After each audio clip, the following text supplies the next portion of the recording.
Ladies and gentlemen, a number of our viewers have asked me a very difficult question. They have been asking me how the Kikuyus fail to support their own, that is Uhuru Muigai Kenyatta.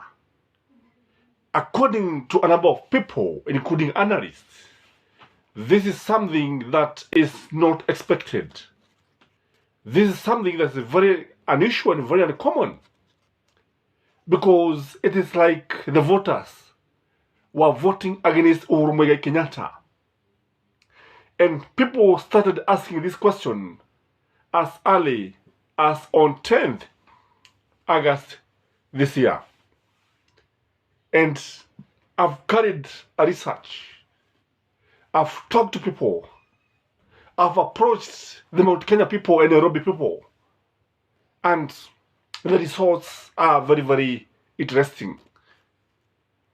August 28, 2019, August 28, 2019, Uhuru Muigai Kenyatta lost all the Mount Kenya votes.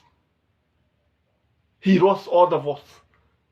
So if you ask me, Uhuru Muigai Kenyatta did not lose the Gema votes on August 9th. He lost all the votes on 28 August 2019. Uhuru Muigai Kenyatta presided over a bonfire of a dangerous fire that burnt all the illicit goods, all the counterfeit goods, all the items that were brought by the Gema Nation. If you know Nairobi very well, between River Road and Kenyaga Road starts the Kikuyu hub, business hub, mahali ambapo Wakikuyu wanakutana kufanya biashara zao. And majority of people come from Ranga, Kiabu, Kirinyaga, and Nyandarua. And this is where Uhuru lost the Gema following. That day, goods worth 1.5 billion,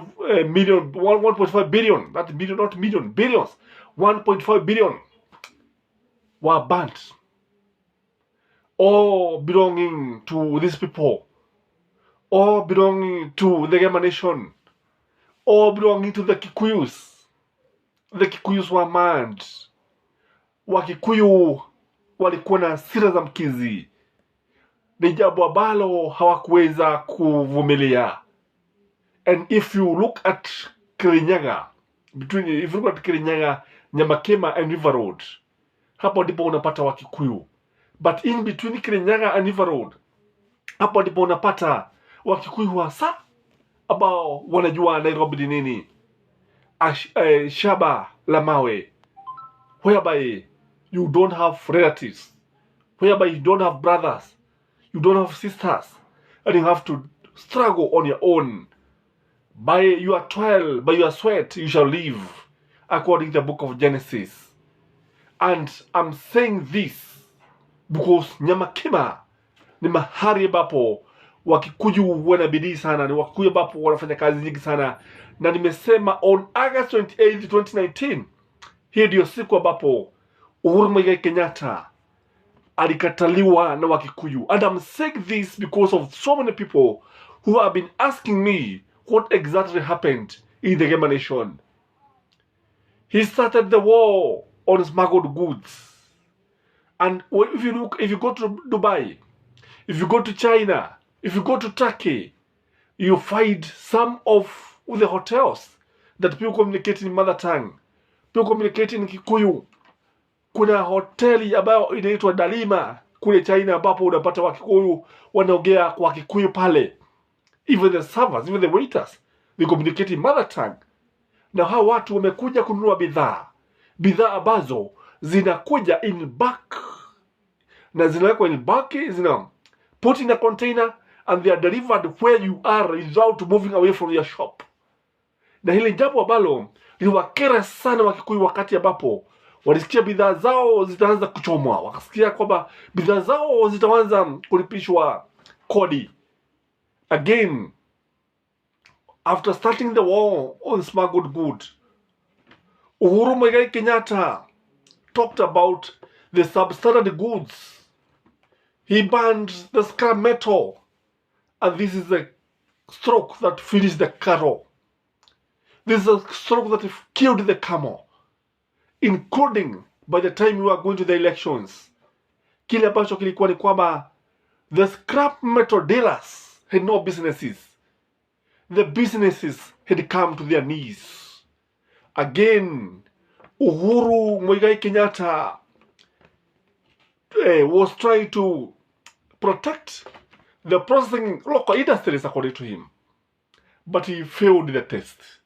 He lost the voters. He lost the businessmen. Kitu ambacho watu wajue ni kwamba Wakikuyu ni watu ambao wanapenda biashara sana. Wakikuyu ni watu ambao kulingana na wao bila biashara hawezi kufanya kitu chochote.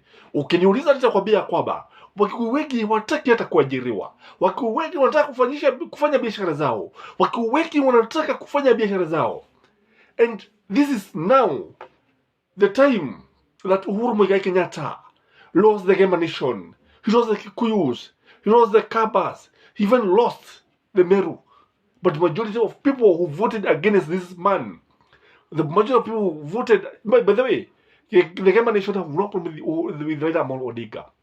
Hawana shida yote. Lakini wana hasira sana kutoka na yale ambayo yalitokea. The businessmen were forced to pay for taxes. Jambo lingine ambalo lilifanyika ni kwamba unajua hapo mbeleni watu walikuwa wanalipa kodi, they were paying taxes on back if the container was brought ikiwa na vitu vingi, electronics, electricals, shoes and what, then the taxes would be paid as one tax. But now here comes Uhuru Muigai Kenyatta ambaye alianza kusema kwamba it is tax per item. You find somebody umenunua vitu kutoka China, umenunua vitu kutoka Turkey, umenunua vitu from Dubai, and one person is paying about 3 million, while the counterpart, the same goods, analipa about 800,000. Ni jambo balo liwachogona sana Wakikuyu.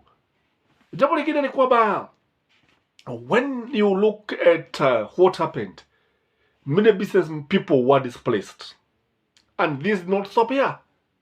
Come the standard gauge railway, ambapo the truck drivers, those people who transport things using trucks, they were removed out of business.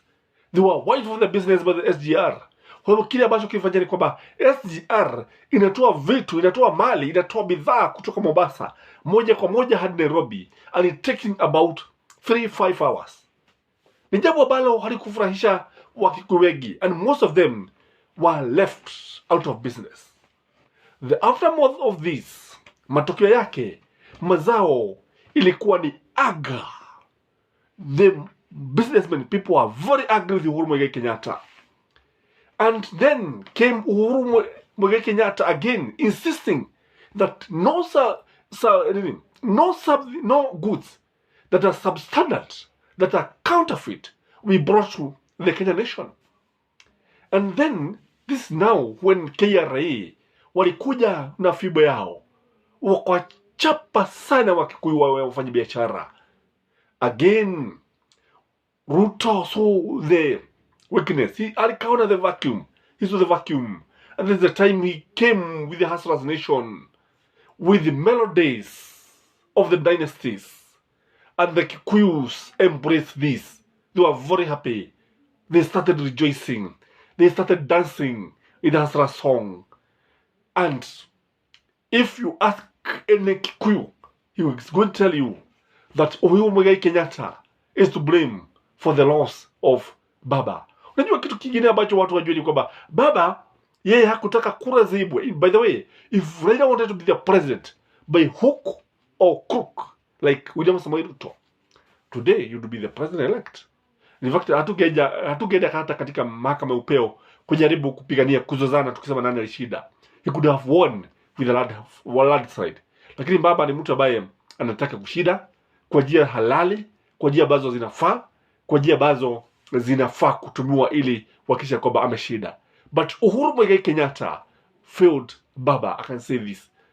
Kile ambacho najua ni kwamba alikuwa na nia njema, alikuwa na lengo nzuri. But when you look at the outcome, when you look at what happened, you see that in a way he failed Baba.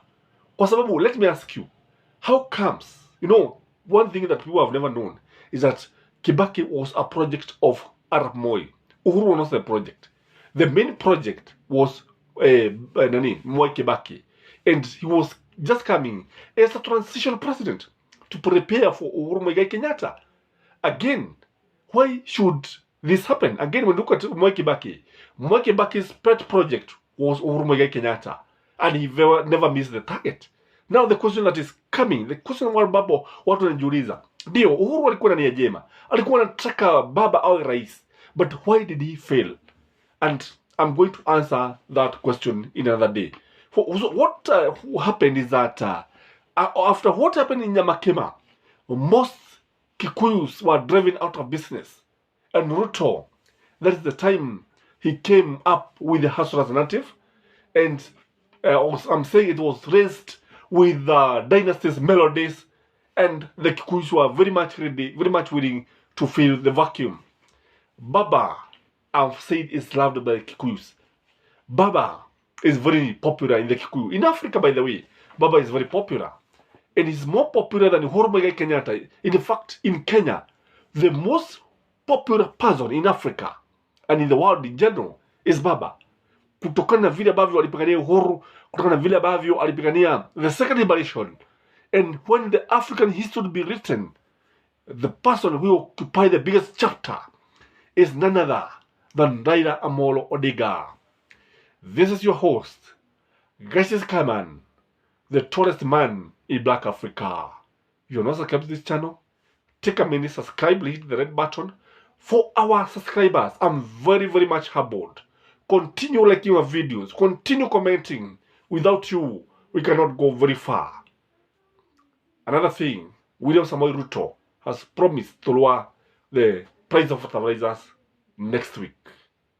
And he has promised so many things. Again, on a sad note, the mainstream media will buy the live coverage from KBC. This is a story of analysis in another day next week. And may you have a blessed night. I remain yours, truly, Gracious Kaman, the tallest man in Black Africa. Bye-bye.